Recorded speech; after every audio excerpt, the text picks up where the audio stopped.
Hello, good evening and welcome to the third virtual New Sheridan Club meeting since the lockdown.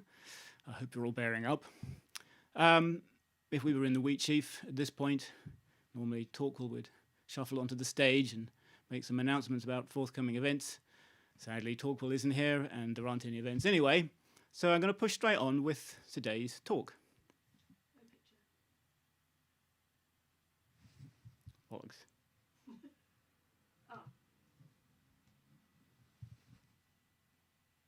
Yes? Yeah.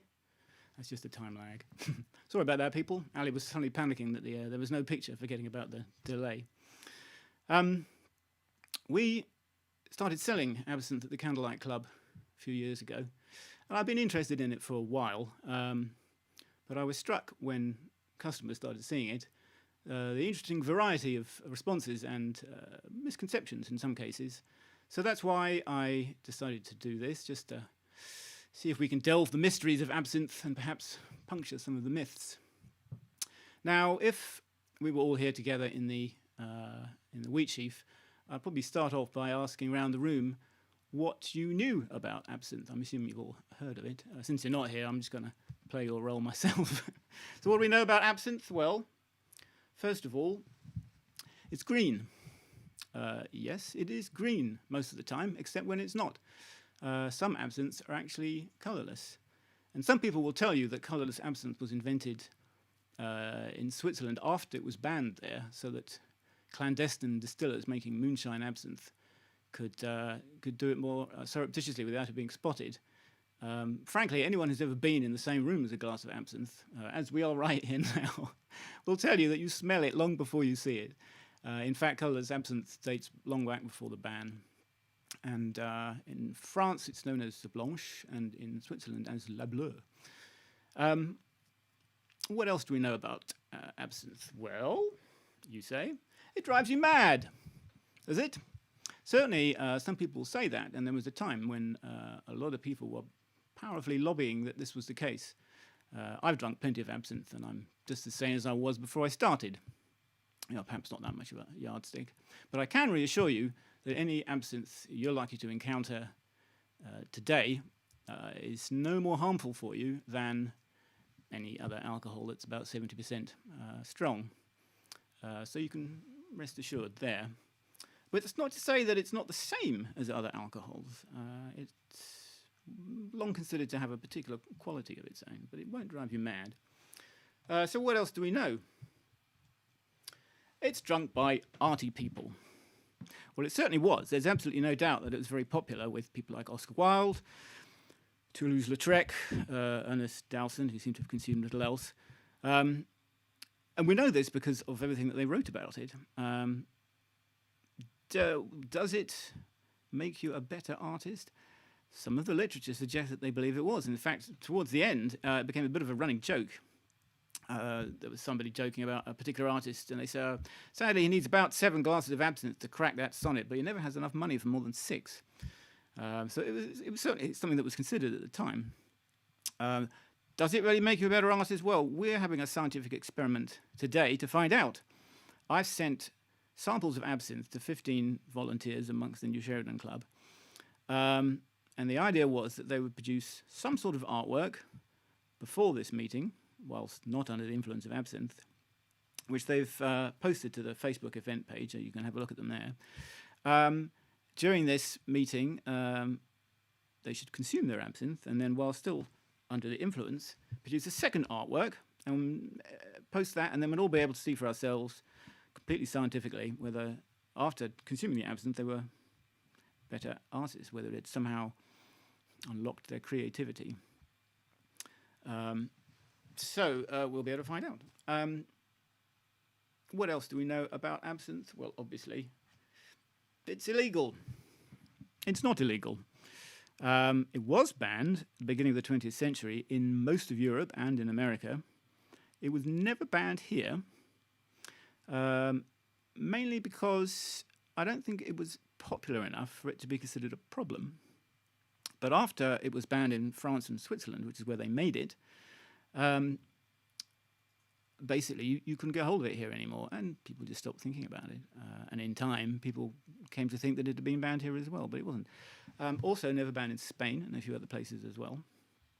Moreover, nowadays it is legal, and we'll come to the wheres and whys for that later on. But you can rest assured it is legal. I certainly had people in the Candlelight Club convinced that it was illegal, but it's not. Okay. Could you just ask if everyone's okay for sound? Is everyone okay for sound? Ali has asked me to ask. So, whilst we're waiting for those replies, let's talk about what absinthe actually is. Absinthe is a spirit, an alcoholic drink. It's about, the green ones are roughly between 65 72% alcohol. The white ones tend to be about 55. You make it by starting off with a ready-made base spirit. It could be made from grain or grapes or sugar beet or anything. And in that you infuse your botanicals, a collection of herbs, spices, and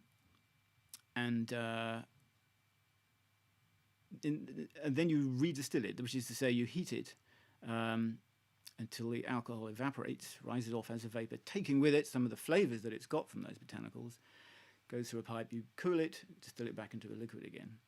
Now, so far, it's been made much the same way as gin. Obviously, gin tastes different. It's got different botanicals in it, but the process is the same. However, with absinthe, certainly with green absinthe, some of those botanicals, the flavors that you want, can't be kept through that distillation process, and those ones are added to the liquor after distillation. I think I'm right in saying that hyssop it's a common ingredient in absinthe, and I believe that's one of the ones where the flavour that you want won't pass through distillation. It's not that uncommon. To give you an idea, cucumber nowadays is quite a popular botanical in gin, but famously you can't boil it up with the other things and then carry its flavour. So any gin that you come across that's got cucumber in it, that's been added afterwards. Famously Hendrick's, for example. Hendrick's cucumber flavour comes from a concentrated syrup that they buy in and add afterwards.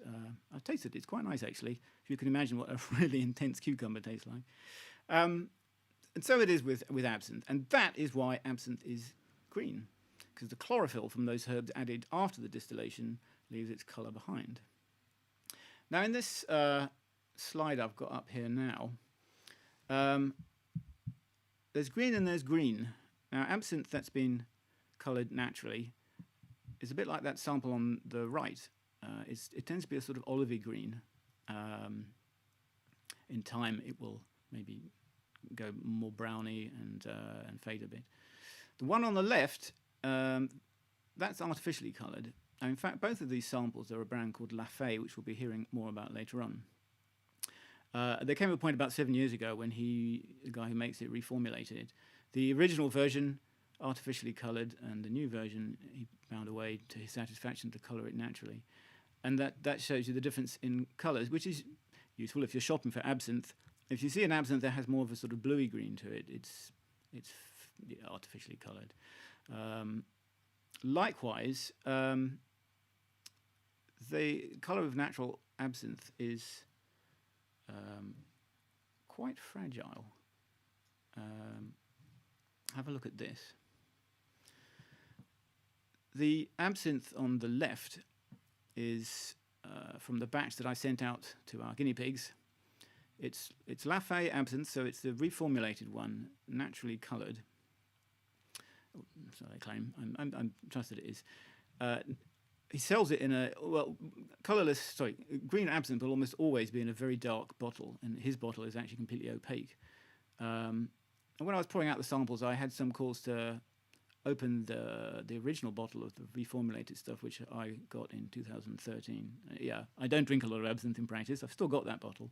And that's the one on the right. And it's been in a completely opaque bottle for the last 7 years, whatever. But even so, the colour has faded away. And I left those two samples out overnight, and in the morning they were both completely colourless.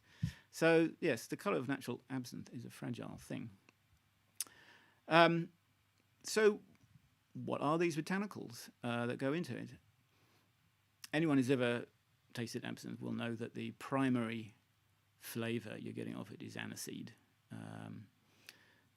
But there's quite a lot of ingredients that go into a lot of absinthe, and the defining ingredient is actually wormwood.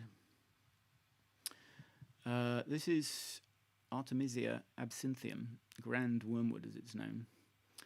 And this is the thing that makes absinthe. Absinthe is the presence of wormwood.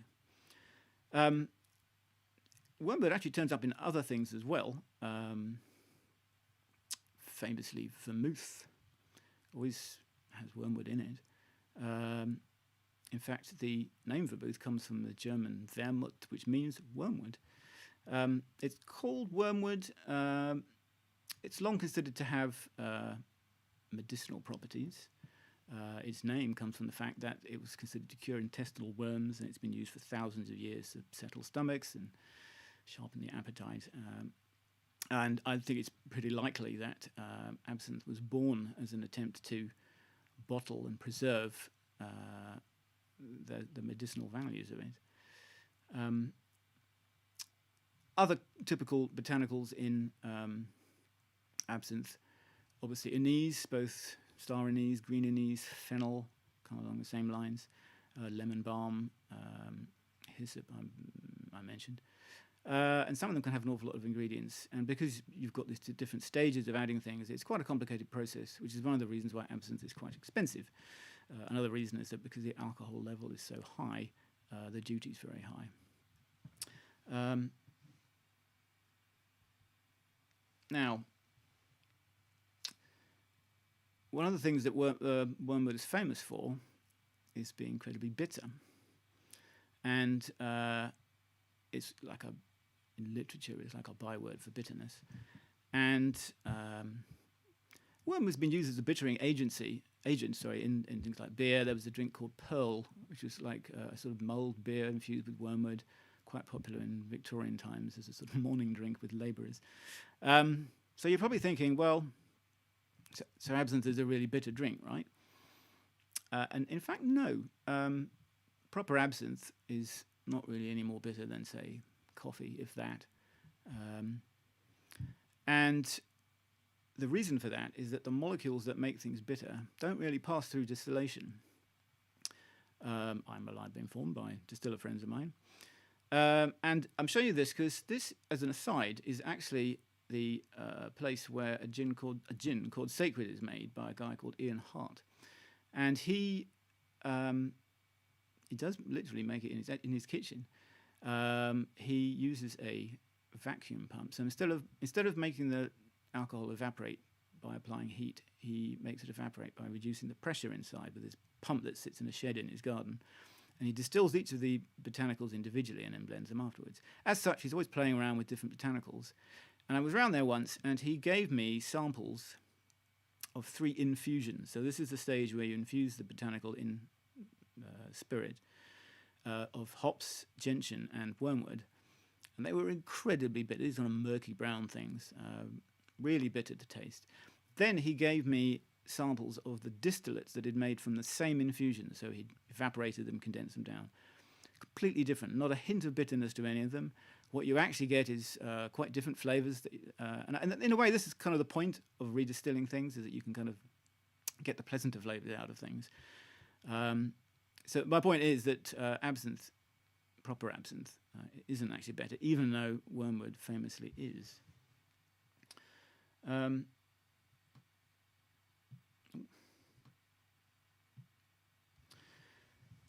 So that's what absinthe is, and I'm going to jump to how do you consume it, mainly for the benefit of people who are sitting at home looking at their sample bottles thinking, what do I do with this? There are plenty of cocktails that have absinthe in them. I'm not going to dwell on that too much right now. But some famous ones like the Sazerac, Corpse Survivor No. 2, and others. But the main way that absinthe is traditionally drunk is just with water. Do not try and drink absinthe neat. It's not intended to be drunk that way. Think of it as a concentrate, like a cordial or something. The reason, don't drink it neat because it's very strong for a start, and the reason it has to be that strong is that it keeps the colour stable. We were saying how fragile it is. And it keeps, it's quite powerful, pungent stuff, and there are a lot of essential oils dissolved in that alcohol, which it needs. So don't be tempted to drink it neat. It's traditionally drunk with water, and it's a photograph of me with some absinthe with water in it. As you can see, it's gone cloudy. That clouding is known as the louche. It's called louching. You may have seen a similar effect when you add water to Pernod or pastis of any kind. Pernod is basically what the Pernod company switched to making when they couldn't make absinthe anymore. So it's kind of like absinthe without the wormwood in it. Basically what happens is that as you add water, you're reducing the alcohol level to the point where it's no longer alcoholic enough to keep all those essential oils in solution, and they come out and they form an emulsion, a little suspension of fat droplets, which has this opaque, cloudy colour. And in fact, aficionados of absinthe will rate the quality of the louche. And with some absinthe, it has almost a sort of opalescent quality to it, which you can kind of almost see in that photograph. I think it's kind of part of the mystique of absinthe and part of the things that people appreciate about the experience. How much water do you add? Well, if you look at the back of a bottle, it'll often say add 3 parts, 4 parts, 5, 6, maybe even 8 parts water to 1 part absinthe. I think that's a bit watery. Obviously, it depends on taste, but don't forget, once you've added too much water, you can't take it out again. I did some judging for the Spirits Business magazine of absinthe, and we actually settled on a ratio of 2.5 to 1, 2.5 water to 1, which I think is pretty good. You know, if you find that a bit intense, you can still add more. The thing is that if you try drinking it neat, for example, you would probably taste less of it because it's too concentrated. As you add water to things, certain aromas come up. You probably noticed that malt whiskey drinkers often add a little bit of water to it because it releases certain flavours and aromas. So there's kind of a sweet spot there, which might be different for everyone. There's a distiller called Ted Bro, whom we'll hear more about later on. He gave me a handy tip once about how to find that sweet spot. This is some photographs I took a while ago. That's the same sample of absinthe in a shot glass, taken 5 photographs as I added water to it. So initially it's dark green, looks darker than it is because it's against a red backdrop. Second photo, starting to add water, you can see it's starting to go cloudy, and the cloudiness is at the bottom. Third, you can see that more closely. And as you add water and it gets more cloudy, the cloudiness rises up from the bottom. And in the fourth picture, you can see there's just a little bit left at the top. That dark green transparent layer is known as the hydrophobic layer. And in the 5th sample, you can see you've just added enough water where that layer has finally vanished. And Ted says that's the best point to drink it, either at the point where that layer just disappears or just before. And I tried this, and I think it works. So that's something worth trying. So traditionally, you may well have heard about the absinthe ritual. And there's certainly a lot of ritual surrounded the preparation and consumption of absinthe. And the traditional way involves an absinthe fountain. I don't have one here to show you. The Candlelight Club does own one, but I think it's in a lock-up in Kent at the moment. We've got through quite a few over the years, as they're quite fragile, and we even tried gaffer taping them to the bar top, and they still get knocked off. So I'm going to show you a picture. That's a fairly simple one. That's one of the ones that we had. An absinthe fountain doesn't dispense absinthe; it dispenses water. And what you do is you'll start off with a glass of absinthe. There's no absinthe in that one. And you'll get one of these. It's called an absinthe spoon. Unlike most spoons, it's flat and it has holes in it, so it's not much use for regular spoon duties. But you would place it across the top of your glass like that, and you would place a sugar lump on top like that. And then you would place this underneath one of the little spigots. And that central section is filled with iced water. and you would open that spigot so there's just a trickle or just a drip of water coming out, and you would allow that water to fall onto the sugar cube. And as it drips through, it's diluting your drink, but it's also gradually dissolving the sugar lump. Now, of course, you may not necessarily want to sweeten your absinthe, but this is kind of a tradition. You'll notice the absinthe fountain has 2 spigots. Here's a more fancy one. This is an American brand called Lucid. You notice the glass on the right. You'll see there's a sort of swelling or bulb at the bottom. That's quite common in traditional absinthe glasses. This one doesn't have it. The idea was that demarcated the amount of glass that you put your absinthe in, known as the dose. It's the term which probably doesn't really help with its image as a drug. And then the rest of the glass was for water, so you drip that through. Here's another one.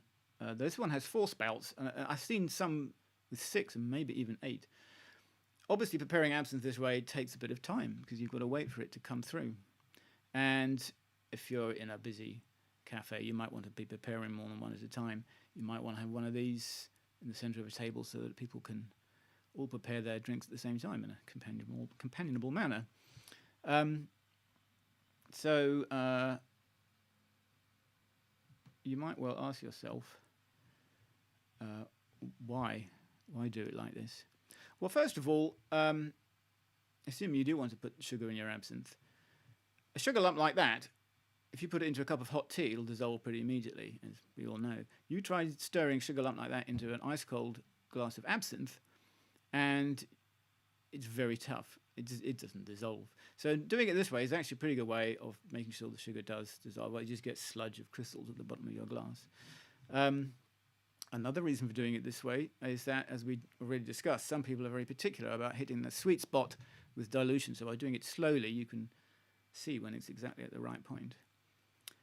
And as I say, there's a lot of ritual associated with absinthe, and you might want to do it slowly this way so that you've got time to contemplate the mysteries of absinthe.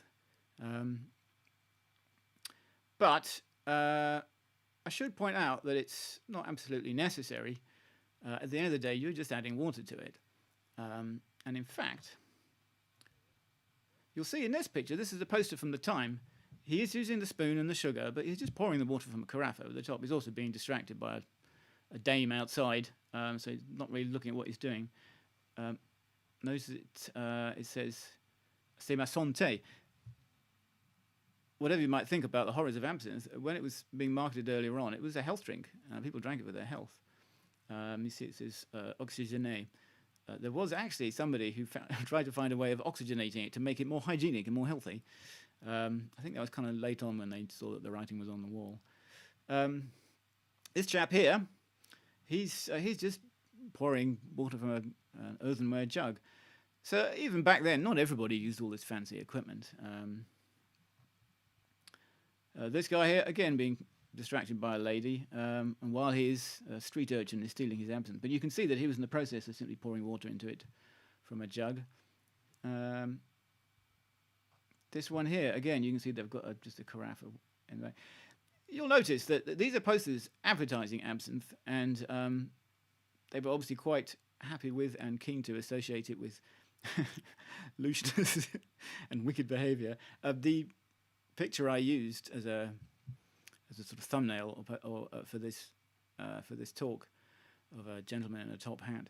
I didn't notice it at first, but what's quite interesting is that the girl's drinking absinthe, but in front of her she's got a glass of something else, probably ratafia or something like that. It's his absinthe, so she didn't order it, he did, but he's persuading her to have a drink.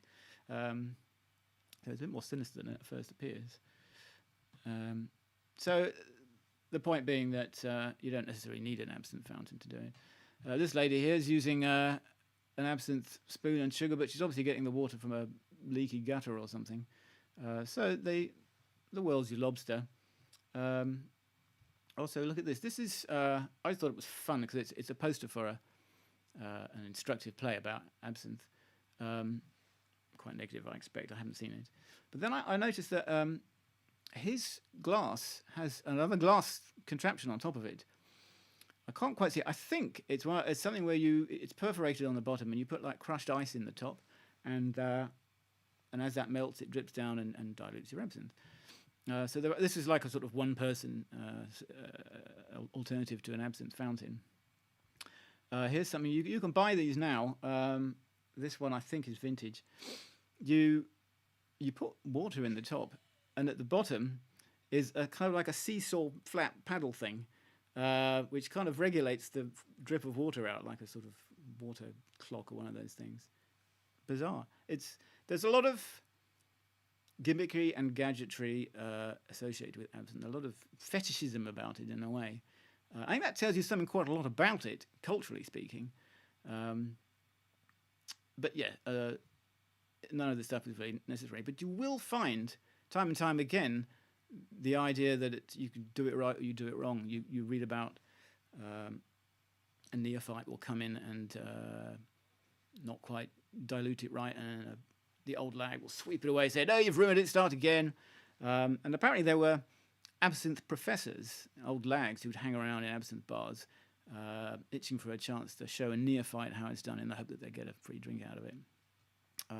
And even if you're just pouring water into it from a jug, you read about, time to prepare the absinthe, get so-and-so, he's an expert. And I think the idea was to pour it like from very high in a long, thin stream, as if this somehow made it better or something. So yes, there's a lot of voodoo. Now, one thing you shouldn't do with absinthe is set fire to it.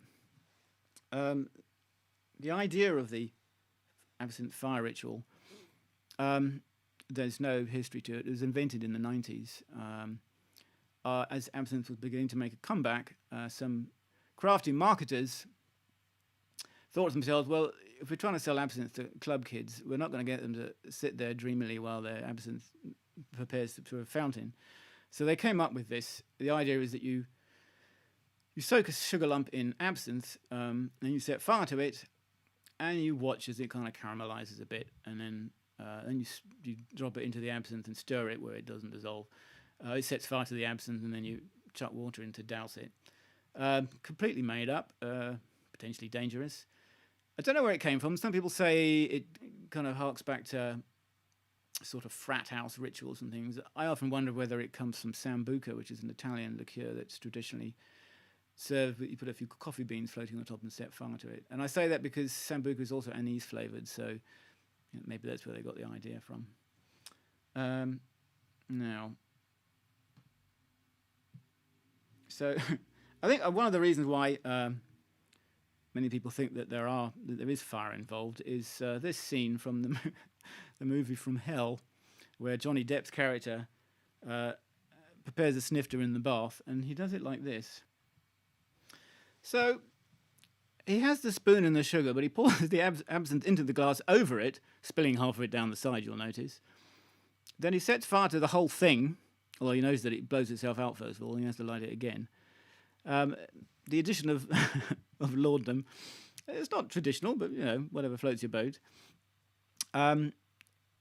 Then he tips the sugar cube into the absinthe, stirs it a bit where it completely fails to dissolve, as you can see. And then he proceeds to drink it neat. So this is a weird combination of things. Just don't try that at home. No one's ever drunk absinthe that way in real life. But I think it has created a lot of strange myths about absinthe. So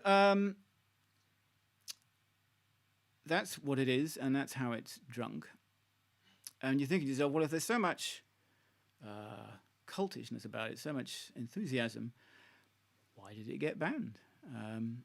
A potted history of absinthe.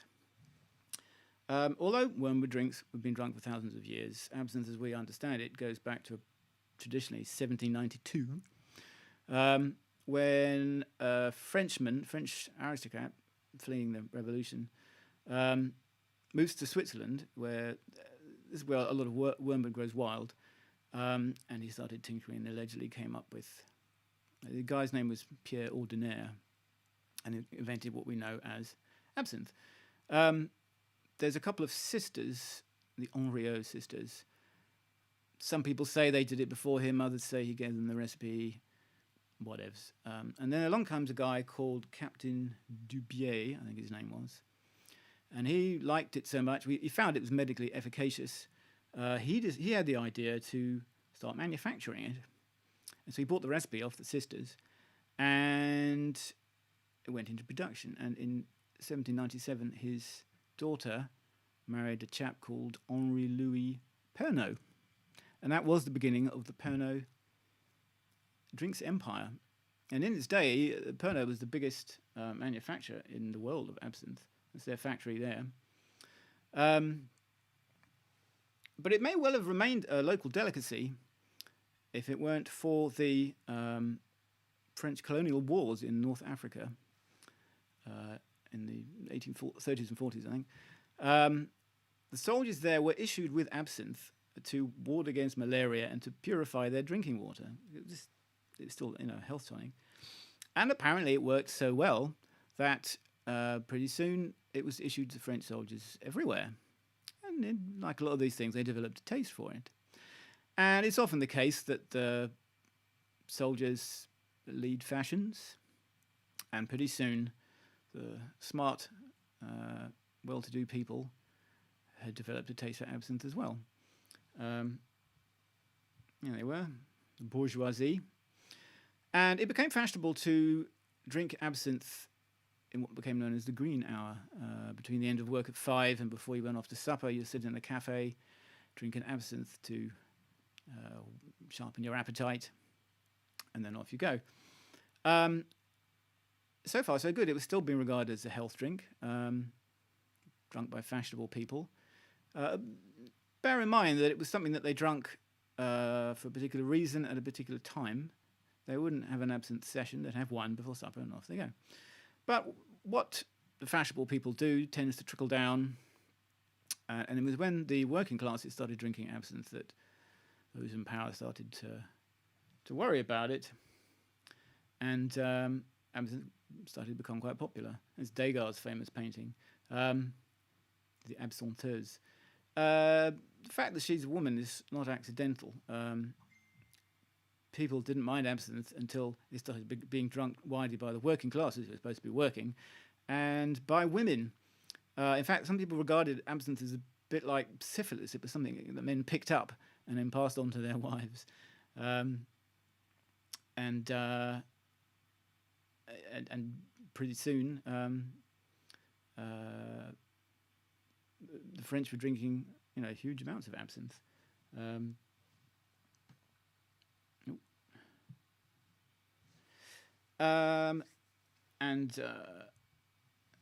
you are. And this is right about this time that people started to get alarmed about absinthe and begin to think that maybe it was a blight.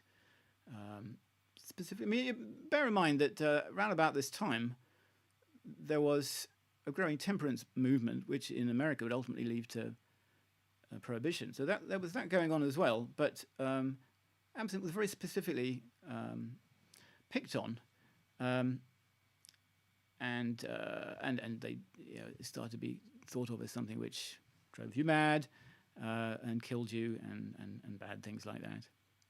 Now, there is an element of PR to this. Have a look at this for comparison. Hogarth's famous etching gin lane is 100 years earlier more, during the gin craze. Laws had been changed, ale became a bit more expensive, gin suddenly became cheap, and suddenly the masses switched to drinking gin, which alarmed a lot of people. I'm showing you this because everybody knows Gin Lane, Hogarth's etching where on Gin Lane when people drink gin, buildings are falling down, everyone's in debt, babies are falling into the gutter. But in fact, it was part of a pair of drawings, the other of which is this one. Beer Street. On Beer Street, everyone's happy and healthy and prosperous because they're drinking a good old ale of England, not this Dutch import. The point being that they weren't just saying don't drink gin, they were saying don't drink gin, drink beer instead. So as much as anything, the instruction not to drink gin was to do with drinking beer, which is healthy. Now, I don't know any evidence that Hogarth was paid for these by the beer industry, but there was definitely a lobby there. And something very similar happened in France 100 years later. This chap here is the phylloxera vine weevil. And around about the 1870s, 1880s, I think, it devastated the French wine industry because it attacks the roots of the vines, as a result of which wine suddenly became scarcer and more expensive. And this was another of the reasons why there was this huge shift towards drinking absinthe.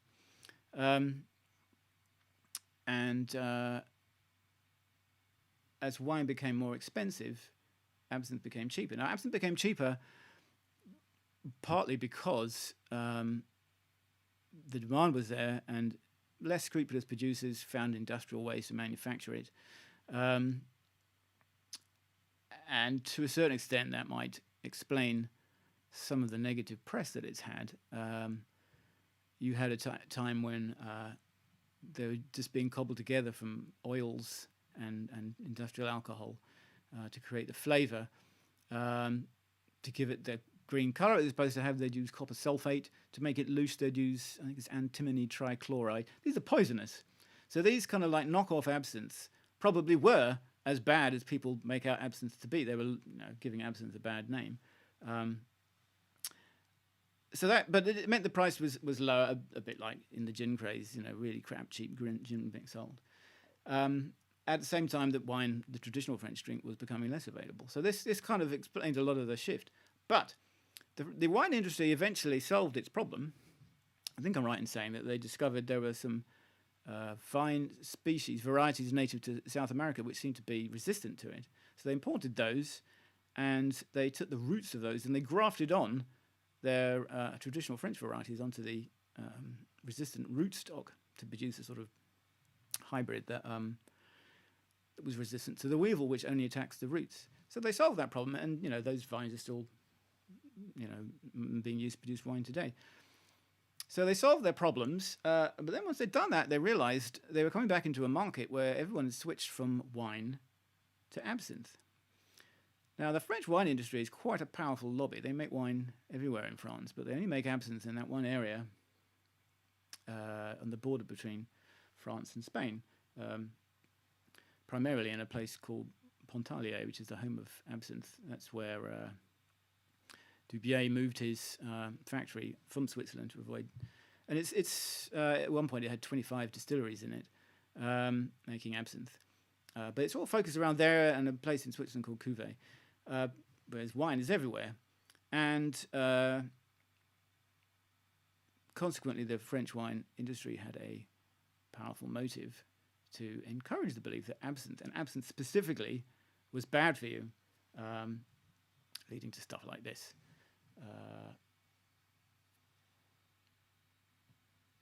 The peril vert. So with all that sort of lobbying power, things were looking pretty bad for absinthe. And it kind of reached a head in August 1905 in Switzerland, where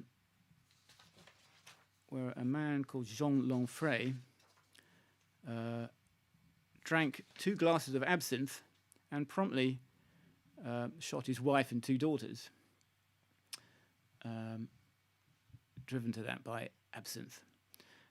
He did drink 2 glasses of absinthe. He also drank quite a lot of other things. In fact, he drank 2 glasses of absinthe before going to work. Then he had a crème de menthe and a cognac. And then at lunch he had 6 glasses of wine. Back to work he had another glass of wine and a coffee with brandy in it. Then he went home and drank another litre of wine and a coffee with brandy in it. And then he shot his wife and daughters. But people were in no doubt that it was the absinthe that made him do it. Things... in Switzerland, a petition was raised, like 85,000 people signed it. And in due course, the authorities there outlawed absinthe. In France, it was banned in 1915. Tellingly, you can see in the background of this poster, there's a war going on. Obviously, this was in the First World War. And one of the reasons, I think, was that the authorities thought, well, the German troops are just drinking lager. Whereas you have a generation of French youth riddled with absinthe, and you know, are they going to be capable of creating an army? And I think this was the motivation to get it banned for the health of the troops. In America, it was banned in 1912, and pretty rapidly the rest of Europe as well. But it was never banned here.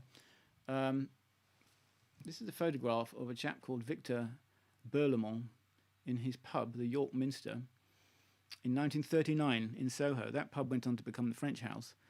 But my point is, in 1939, he's quite happily preparing absinthe there with his absinthe fountain and his absinthe spoon. And that's how absinthe came to be banned. It was a bit of a scapegoat. Some of the dodgy ones were probably genuinely dangerous. And that was that. It was never banned in Britain. It was never banned in Spain. And I believe that through most of the 20th century, you could go to Spain and find absinthe if you were to look. I think Ernest Hemingway famously did. There was a cocktail called the Death in the Afternoon. It's a mixture of absinthe and champagne. There's no evidence he ever drank it, and it's a bit of a waste of champagne, to be honest. But so it was still around. Another place it was never banned was the Czech Republic, Bohemia in general. And that's where I first encountered it.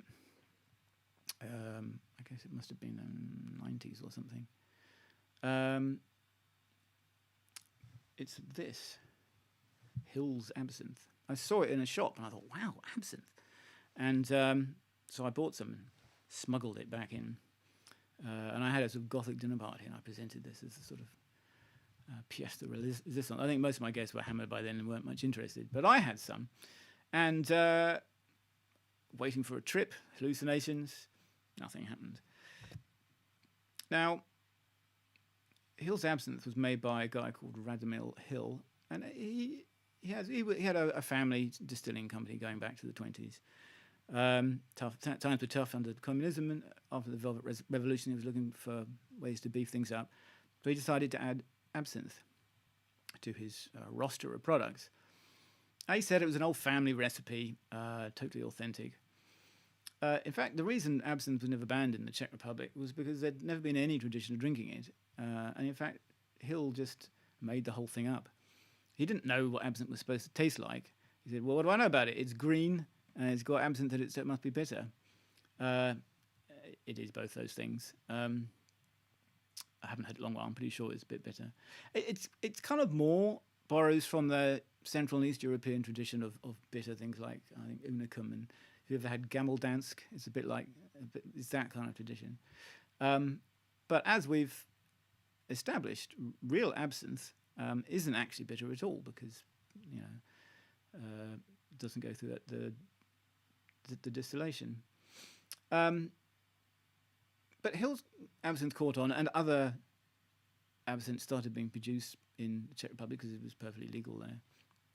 And then it came to be imported into this country by this guy here, George Rowley. And it was his marketing guys who came up with a fire ritual. Now, after a while, George realised that Hill had fibbed about it being a traditional thing and that it was all made up. And you'll see that he's standing in front of a bus, not for Hill's Absinthe, because he ditched that and wanted to come up with something more authentic. And he got into bed with this person here, Marie-Claude Delahaye. She has an absinthe museum in somewhere, I can't remember. And she basically persuaded him that his product was all wrong and that absinthe was supposed to be kind of anise flavoured. And with her in premature, he produced a new product called Lafay Absinthe, which, to its credit, it was more like real absinthe than the Czech stuff. It's in the same ballpark.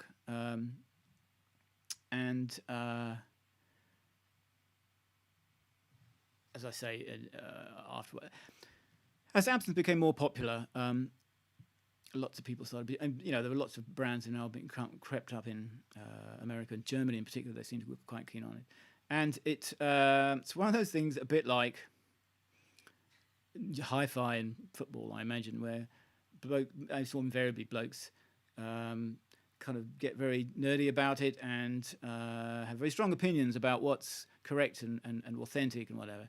And George Rowley came in for a lot of stick because they said his absinthe was fake. There's some debate about that. Certainly the colour was fake, and he eventually changed that. And as I say, eventually he reformulated, and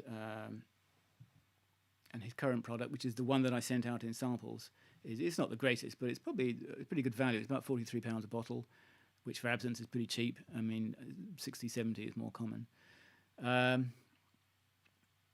And yeah, now there are lots of absinthe around. So you're probably thinking to yourself, okay, but wasn't it banned? There has been an interesting legal story attached to the revival of absinthe. And it's all to do with this chap.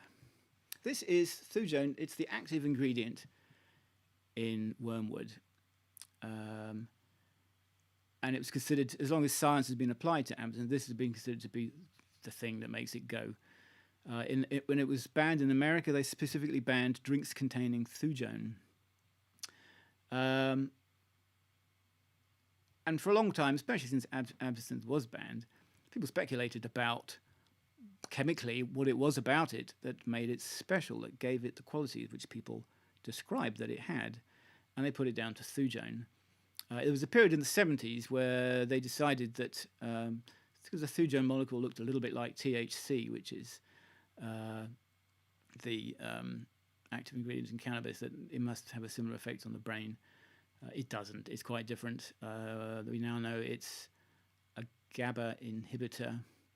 GABA regulates the functioning of the brain, the firing of the synapses. If you interfere with that, it starts to lose control, leading ultimately to convulsions, tremor, and death. So it's very different from the type of effect that it has on the brain. Now, thujone also occurs naturally in some things like sage and tarragon, I think. So under EU laws, you couldn't really ban thujone completely. But in 1988, an EU directive on the use of flavourings specified that a drink couldn't have more than 10 micrograms per litre of thujone. But what that meant was that a drink that had less than that was legal. And that 1988 ruling effectively cancelled all previous food-related rulings. So basically, somebody realised that the absinthe bans had been cancelled because all those countries were now part of the EU. So we found ourselves in a situation where absinthe with no more than 10 milligrams per litre was actually legal. But that didn't stop people wanting more, because people, you could drink Lafay and you won't get the feelings quite what poets of the past were describing. And people assumed that this was because absinthe before the ban had far more thujone in it. That's why they had to ban it. Have a look at this. This is the Lafay range before he reformulated it. So you can see, second from the left, that's his original green one. You can see it's in a clear bottle because the colour's fake. It's not going to go anywhere. Weirdly, he, having mea culpa, realised that Czech absinthe was fake and invented an authentic one. He then brought out his own Czech absinthe as well. That's second from the left, the one that's coloured like Winderline. The ones on the side are interesting. That's his XS range. And that's his high-end range. And they're good stuff. They're made for him by artisan distillers. The green one on the left, is made by François Guy, who has his own brand. The Swiss one is made by Claude-Alain Bugnon, I think, who makes La Clandestine, Angélique, and some others. So they're proper things. But although you can't really tell on this picture, you think that it says absinthe on the front. What it actually says is something like Spirito Ameur avec plante de absinthe. So it's basically a bitter spirit or spirit bitters with absinthe plants in it. The point is, somebody realised that the EU regulations allowed up to 35 milligrams per litre in anything that was a bitters. This is like cocktail bitters, something you put a dash in. But people realised that if you call your product bitters, you could put more thujone in it. And that's what happened with these ones. I'm told the distillers didn't want to do it, but George insisted they did because everyone wants more thujone. And then this came along. I'm one of the mugs who... King of Spirits is a Czech absinthe brand. It's Van Gogh on the front. He was quite keen on absinthe. Mind you, also drank turpentine. People have observed that there's a connection between turpentine and chemically between turpentine and wormwood. King of Spirits regular, 10 micrograms per litre. King of Spirits Gold, as you can see there, it's got 100 milligrams. That wasn't legal in the EU, but I managed to buy some online for experts only, you see. Ugh. So I bought this thinking, what the hell? It cost me 100 quid. Poured myself a dose and settled down for my experience. What did I feel? Only regret at having lost £100. It has no effect on you. It tastes very bitter because it's a Czech one. There's weeds floating in the bottom of it. I mentioned it because people were just chasing the thujone. And this may well have continued if it weren't for this chap here. This is Ted Bro. I mentioned him before. And he's been quite important in what happened next with absinthe. Now, he's a native New Orleans. New Orleans was kind of like the capital of absinthe in America because of its French connections. And he was an environmental scientist. I think he used to test water samples and things like that. And walking around in New Orleans, used to pass this. This is the old Absinthe House. It's a bar. And back in the day, when it sold absinthe, apparently they had these huge stone absinthe fountains built into the bar top. But by the time Ted was there, they'd long gone. It was a regular bar, but it had the same name. And he said, what is this absinthe they speak of? And he started to find out about it. Now, although absinthe was banned in 1912, there was still some of it around. And over the years, bottles of absinthe dating from before the ban will turn up in auctions from house clearances. They'll find dusty bottles in the cellar. And Ted started to build up a collection of these, of actual absinthe, the real stuff as it was from before the ban. And because of what he did for a living, he was able to analyze it using gas chromatography and mass spectrometry, like I know how they work.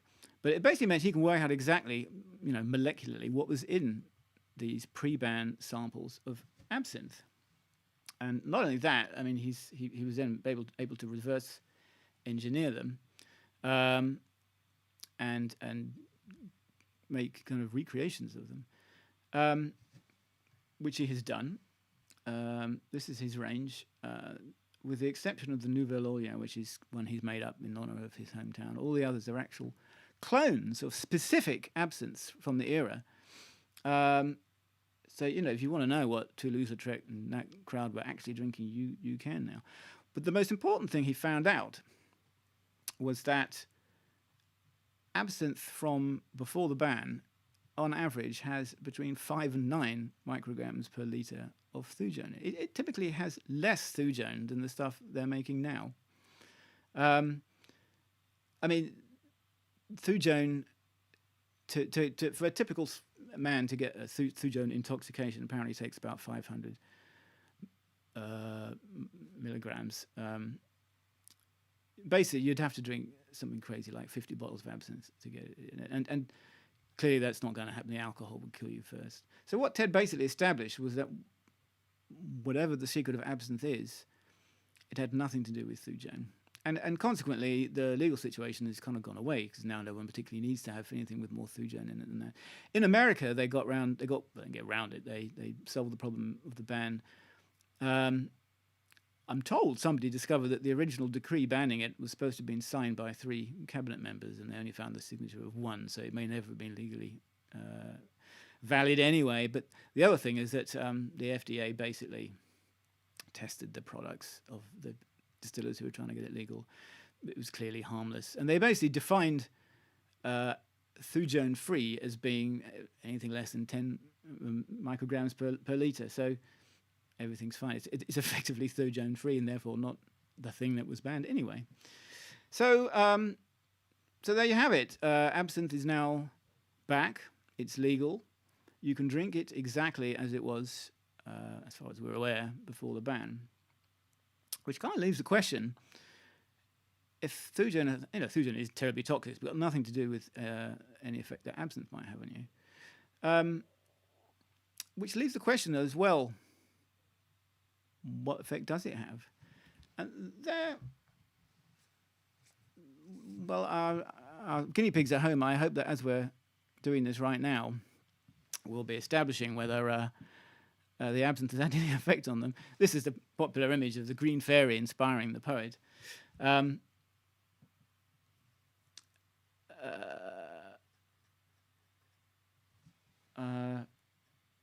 should say at this stage that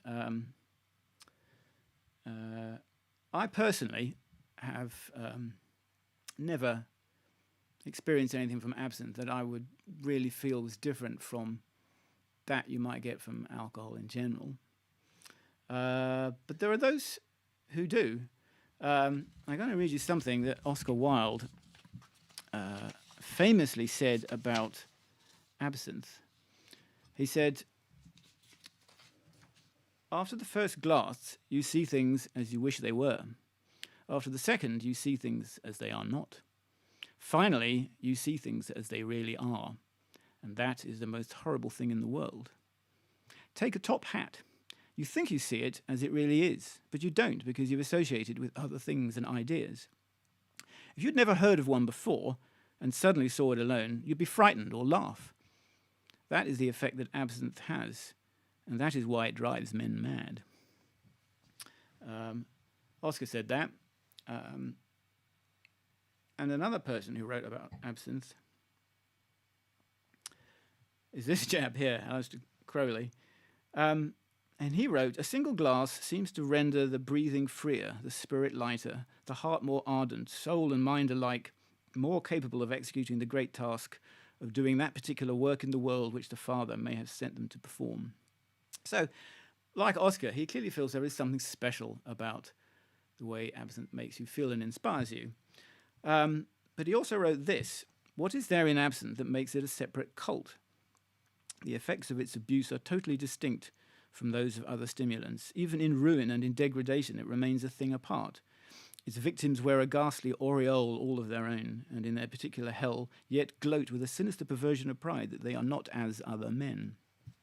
So it's quite interesting that both Oscar and Crowley feel that there is something particular about absinthe, there's something inspiring, but it's also something terrifying. Now, you could argue that that's a pretty good description of the relationship that any self-aware alcoholic has with alcohol, and indeed many writers have. But certainly they feel that there is something special there, and there are I know other people who do. For example, it's our own David Smith there on the right.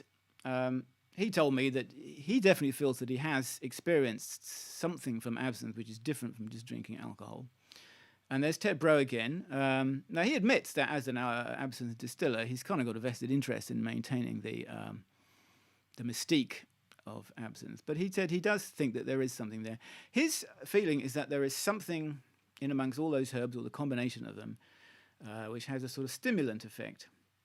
So that in combination with the alcohol, which kind of relaxes you, perhaps opens the mind, at the same time, these other herbs focus the mind and create what he calls a lucid intoxication. You would have seen earlier on one of his brands, which he made for America, is called Lucid, and that's the reason. A lucid intoxication, he thinks, is how he sums up the effect that absinthe has. Our guinea pigs will be able to say if they have a feeling that themselves. But as a warning to those of you who are trying to seek the help of the green fairy to create your art, I'm going to leave you with a poem by Edmund Bourgeois, mid-century, fairly little-known poet. And he wrote, "Anxious and grieving In the smoky enclosure of a cafe I dream, and dreaming I write, of the blue tints of the sun that I love, when I see its light in a glass of absinthe. Then the mind scales the highest peaks, and the heart is full of hope and the scent of hyacinth. I write and write, saying, absinthe is holy, and the green-eyed muse is forever sovereign. But alas, a poet is just a man. With the first glass drunk, for better writing, I wanted a second, and the writing slowed. The tumultuous waves of thought dried up, and deserted, my brain became hollow. It needed only one glass, and I drank two.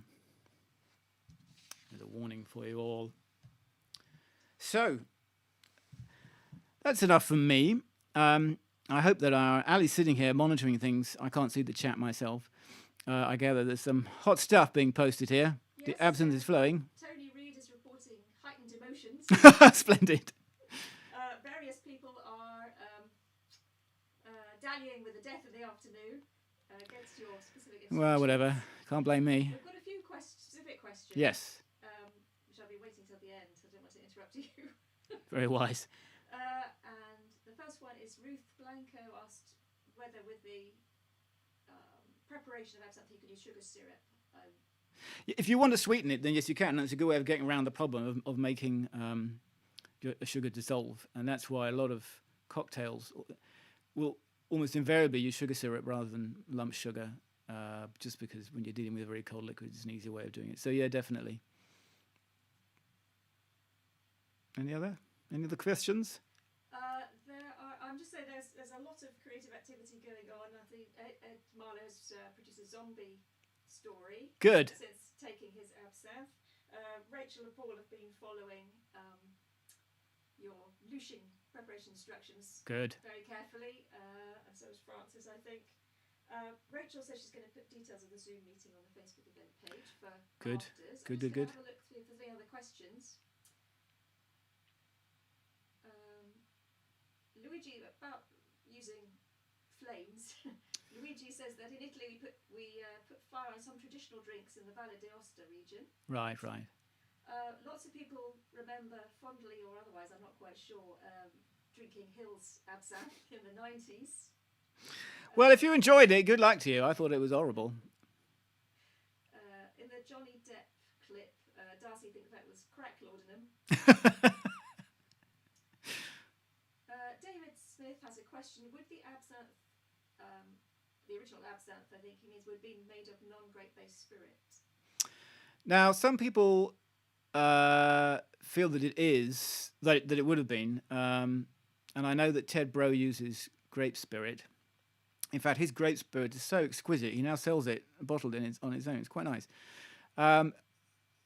We don't really know. I mean, it's one of those things whereby if you were making it and there was lots of grapes around, maybe you would. But one thing you can definitely say is that once phylloxera struck, the absinthe being made then would definitely not have been made with grape spirit because there wasn't any. It was being too expensive.